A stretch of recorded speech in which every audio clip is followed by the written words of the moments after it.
Hi everyone, it is Kirsty and Carrie from Uploads, and this is our third take at trying to do this video because I like hanging out with Carrie too much and she makes me laugh. But today we're talking about the biggest myth in mortgage broking, and that is what people think we actually do for a living.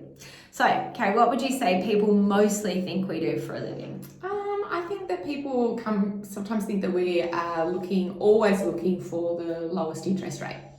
And wouldn't that be a great job if that's all it was? Because you just figure out who had the lowest interest rate on the market and you just write all your loans with that bank and everyone would be so happy, and far out it would be 10 times easier than dealing with all very stressful, aren't they? I know, you just go, okay, amazing. But in fact, we've written a list of what we do as mortgage brokers, and interest rate is one of the last things that we consider when looking for you. So the first thing is, like, who's actually going to give you a home loan? Like, there's no point going to XYZ bank because they've got a 0% interest rate if they won't actually give you a home loan. So what are some of the things we think about when we're thinking about whether a bank will or won't give you a home loan? Employment is a really big thing. So some banks will be much easier or have more of an appetite for self-employed income than a lot of other lenders. They might have some more flexible policies around self-employed income. Time employment is a really so if big you've thing been as well. casually employed for 7 months, or you're part-time employed and you've got your first pay slip, or you get bonuses or overtime. Commission income.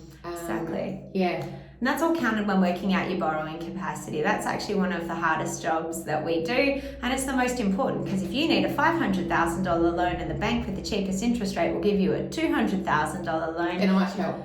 it's not your bank. It actually doesn't matter what their interest rate is. The next thing we want to think about is, what are the timeframes needed to do what you want to do? So if you've signed a contract and been naughty and not got pre-approved before doing so, there is no point going to a lender that has incredibly slow timeframes. And this changes all of the time. So sometimes a lender might be seeing it 10 business days to be processing an application, and then you might come and see us at a different time, and it might be, well, some banks we're dealing with at the moment are 30 business days to even pick up an application, but it was certainly not the case 2 months ago with that lender. So some of the lenders at the moment, at the time we're recording this video, have processing, settlement, assessment teams based in India.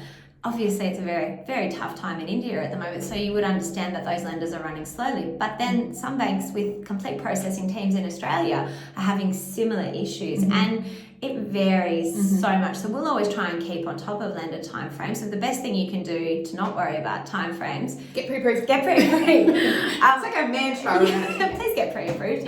And then we're finding out the lender that we feel like is going to be best for those circumstances up front. Now, you might have a refinance. You might want to know, is my current lender looking after me interest rate wise? And therefore your timeframes might be less stressful. But if you're trying to purchase and you need a lender who's going to be able to meet a timeframe, that is a big consideration of ours. And then when you get to certain lenders, one lender that I like to use all the time is not great for anyone who wants an offset account because they don't have any offset accounts. Sure. So what are some of the other product features that we tend to look for? A product, say, with redraw, so maybe a super basic variable rate product that has no fees, so maybe no setup fees or no ongoing fees, etc., etc. That sounds like a very barefoot kind of product. But one that, you can put extra money into and pull it back out of. Or fixed rates. The fixed rates are amazing at the moment, and especially if you're someone who worries about the future or who would like real certainty in knowing, what's going to happen going forward. Some of the lenders at the moment have incredible fixed rates, some do not. And so it's really important to try and figure out not only who's going to give you what you want, but then what that looks like in the coming years. We sort of see ourselves as quite holistically focused. We don't just want to look at now, we want to look at 2 years, 5 years down the track and try and figure out what's going to work. Which brings us on to our next point too. Some lenders are really good with sort of repricing and looking after existing customers. Not without prompting. No. We still have to.